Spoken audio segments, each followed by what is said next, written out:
Guys, welcome back to another episode of Olde Carr Guy. My name is Jason. If this is your first time tuning in, we're doing a square body LS swap. And there's a couple of things that we've got to do to make this thing work in there. And now in previous episodes, we yanked out the TBI 350 and 700 R4. And we've actually had this Brian Tooley truck Norris cammed 5.3 liter LS engine sitting down here in the engine bay.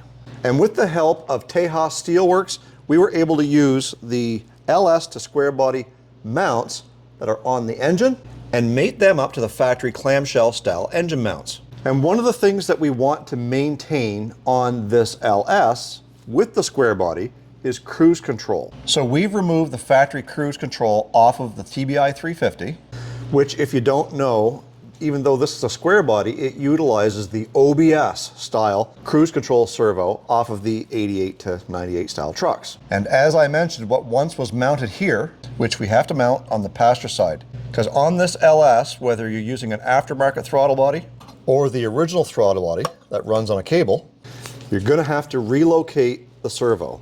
And I think that we can utilize the holes that are already existing on the back of the head. At least that's what we're going to try, likely with a little bit of modification. The other thing we got to keep in mind, the 5-pin plug-in is over here by your brake booster. And we're going to be moving that servo over here. So we've got about 18, 20 inches or so that we've got to extend the plug-in so that it'll go over here to accommodate the relocation. So two things we're doing in this video. One is we're going to relocate the servo. Two, we're going to extend the wires. So let's get to work.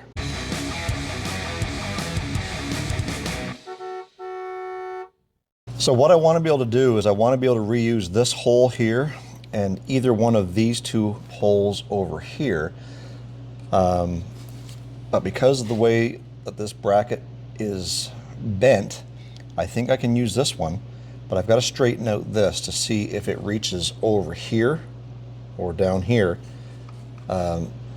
Hopefully it goes to the top one, because if this is here like this, so I might end up having to actually cut that and weld a bracket going down to this piece here. So for the sake of not damaging the actual servo itself, I am going to take these two little, it looks like 7mm off, and get this out of the way so that we're just dealing with the actual bracket by itself. So we already know that we've got to bend this out of the way, or at least kind of come up like that. So let's do that right now. We're going to put it in the vise.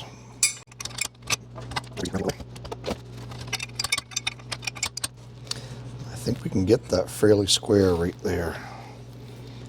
I might be able to bend it by hand, not without bending the whole thing.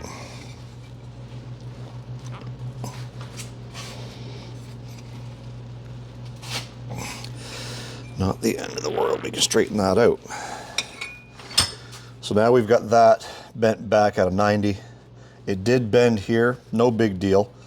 We can straighten that out, but I'm thinking we may have to cut it off. Let's go back to the engine and see if these holes here line up in any fashion at all.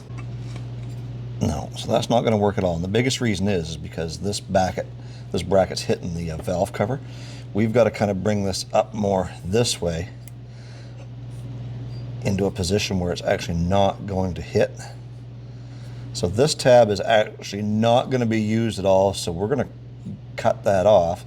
And then we're probably going to have to build a bracket to go from here either to this hole here or maybe over here for better structural rigidity. But either way we look at it, we've got to get that mounted and figure out how we're going to put a piece of bracket on there. So I'm going to go cut that off.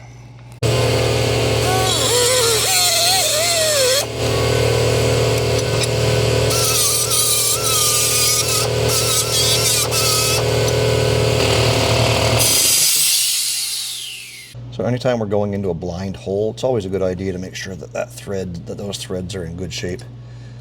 So we've got our 3/8 tap that we're just going to kind of go in there, clean the threads up. We were painting.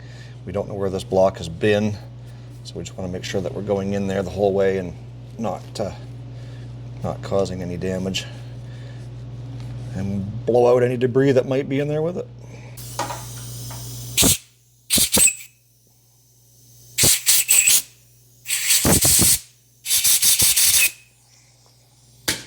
Okay, so with our holes cleaned out, we've got a 3/8 bolt that we're going to screw in here as our mounting bolt.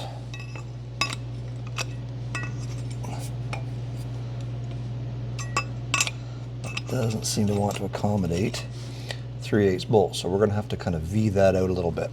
I'll be right back. Alright, so we just kind of V'd that opening out a little bit so that that should just slide down in there a little better. And we can kind of get this tightened down, and that way we know exactly where this thing's going to mount and make sure it's not going to hit anything. So we've got this thing mounted. We're a little bit tight over here, so we could bring it back this way, and that looks like it gives us a little bit straight up and down.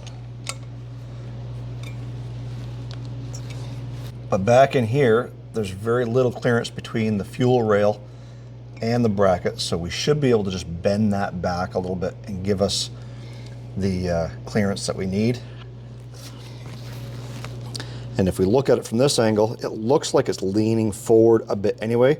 So if we wanted to make that kind of more of a right angle to the back of the engine, we could just pull it back, which I think is what we're going to do. So if we just kind of go back like that, maybe a little bit more.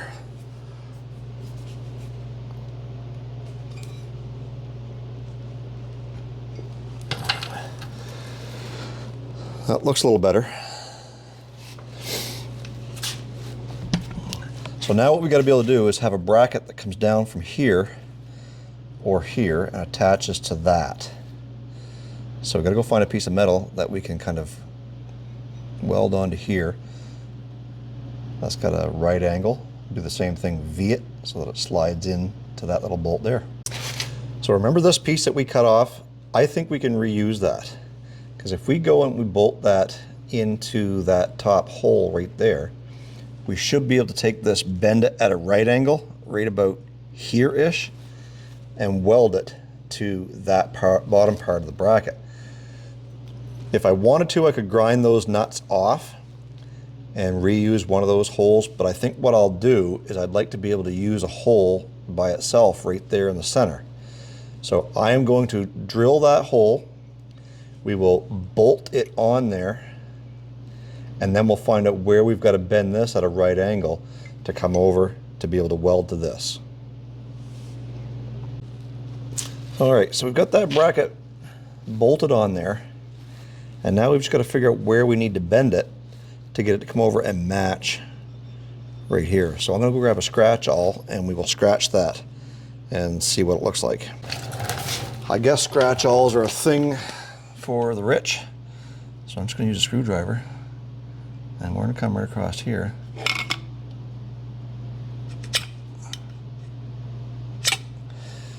And that should give us a mark right in there where we know where we need to bend it to give us enough room to come up against this so we can weld. Well, we are some close, and I think that we can probably make that work.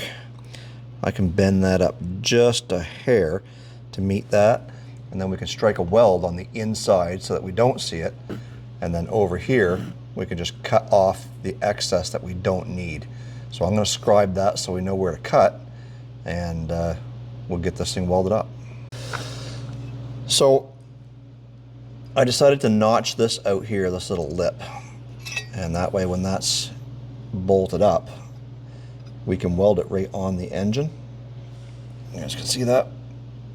Get the exact spot. So let's get this bolted up, and I'll dig the welder out. We'll put a tack on that, and then we can unbolt it and then get a good strike on it on the front or on the back side here as well.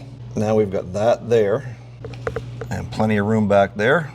I would say at this point we can get the welder out and tack that on there and make it final. And you guys get to see just exactly how well my welds are, which aren't very good, but we can cut and grind like the best of them. Guys, it's time to talk about today's video sponsor, and that is Coverland. And Coverland has you covered with a wide selection of premium custom fit seat covers. So let's get a set installed on my truck, and we're going to turn this to this. Now these Coverland seat covers are very well engineered. They've got lumbar support built into the bottom of the seat back. You don't lose your storage pocket. They are provisioned for side airbags, headrests, and the seat bottoms have a little pocket in the front too. The instructions are step-by-step and very clear with pictures, and it comes with all the hardware you see here. So the one thing that's not clear in the instructions is how to put these on. All they do is they show basically that they're in there kind of lengthways like this. So a quick note to slide one end in and hook it around so that it's in there, and then just kind of do the same thing on this side. And it will kind of lock itself into place, and that's the whole point. So let's get these installed.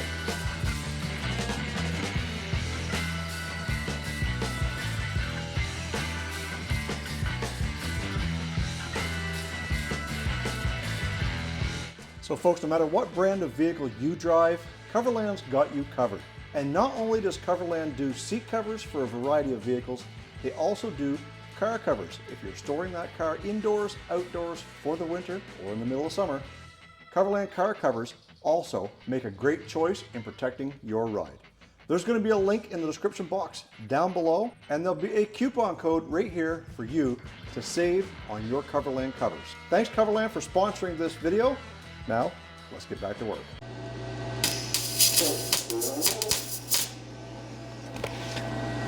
That's all I was trying to do. Because I'm such a perfect welder, I got the tip all blown to pieces on this thing. Surprised it even welds at all. But I think that's on there good enough to hold it. So let's get it apart, take it over to the bench, and finish it off.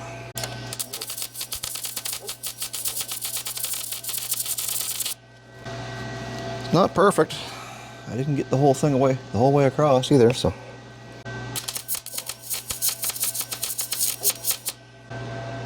I'm okay with that.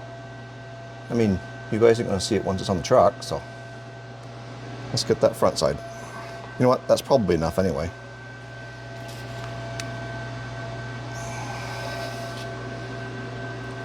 That's fine.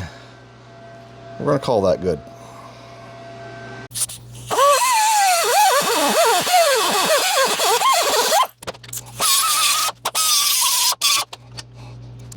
Perfect. All right, final test fit. Well, I think we get that thing cleaned and painted. Most people wouldn't even know it wasn't factory. And while I was welding that, I now know that the helmet auto darkening wasn't working because I'm seeing spots. Luckily, it was just a small little piece to have to weld, but that's the reason why I wasn't wearing my new helmet, because the auto darkening quit on it. I think the batteries just died. I forgot turned off or something like that. So got to get some batteries in those things so I don't ruin the retinas. But one thing I realized that I didn't do is I didn't test fit the pod to see if it was going to be in the way of anything else. So let's just do a quick test fit of that and make sure that nothing is in the way, because this would have been all in vain. So luckily for us, the bulk of it is at the back, and the vacuum lines are up top. So if that goes on there, yeah, we're going to be just fine. We're going to have a couple of plug-ins here for our injectors, and that still looks like it's leaning forward a little bit.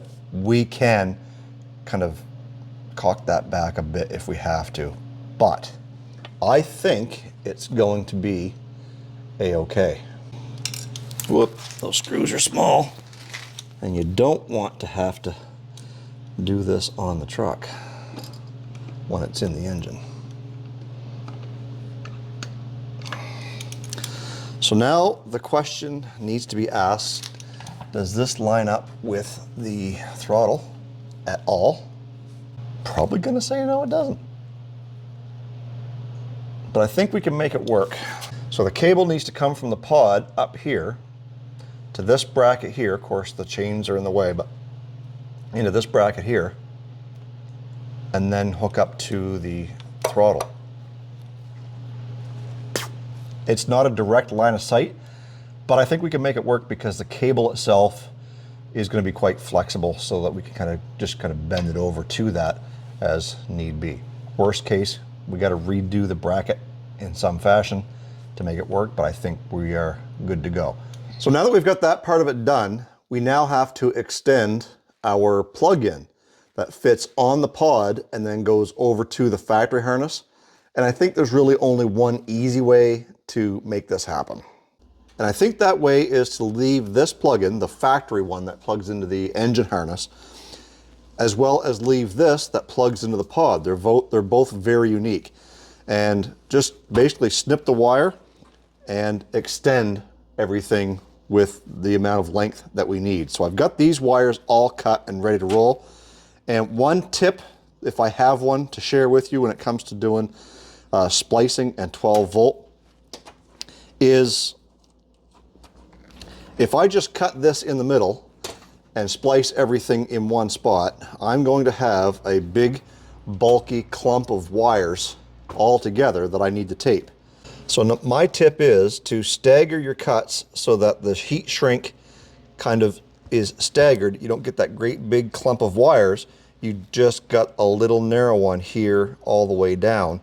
And when everything's all said and done, you can cover that up with either some wire loom or electrical tape. So when we go to cut this, we're going to cut the first wire up here.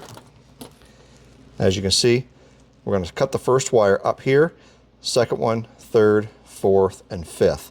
That way, when we put this back together, the wires aren't all clumped in bulk.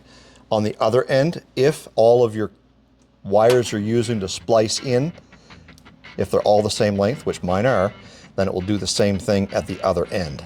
I'm going to put this towards a time lapse. You guys can watch as I do this, and I'll show you the finished product.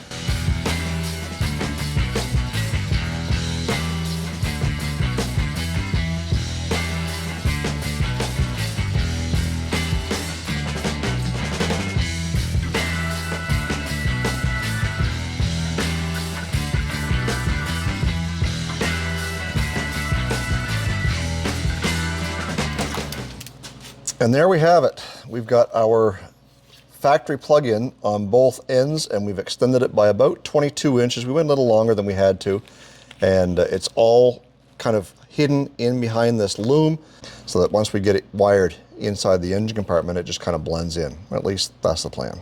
So by rights, we should be able to plug into this plug right here.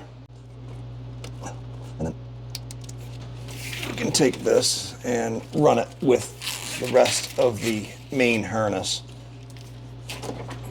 and tie it up over here somewhere so that it actually comes out in an area where the cruise control servo is going to be. So I will just take this, and I think we got ourselves way too much, but nonetheless, better to be too much than not enough. Now the last thing that we really need to accomplish here to kind of finish this cruise control portion is to get the servo connected here up onto this bracket and then down into the throttle itself. There is a provision here for 2 cables to be hooked up. There's also a third one that's kind of bolted onto the side that used to have the old clip-in style. I don't think I have that. Now this rod, which is adjustable but only to a certain degree, is actually what came on the square body that connected there and then connected to the side of the throttle body right here. Kind of a similar design to being able to slide over that, and as the cruise control pulls and engages, it just kind of pulls on the cruise control. We're going to have to adapt something like that. So my initial thoughts is to use some sort of a custom throttle cable. Well, custom throttle cables are going to cost you a few bucks. The other option is to see if we can't adapt maybe a bicycle brake cable in some degree that will do the same thing that we need to do.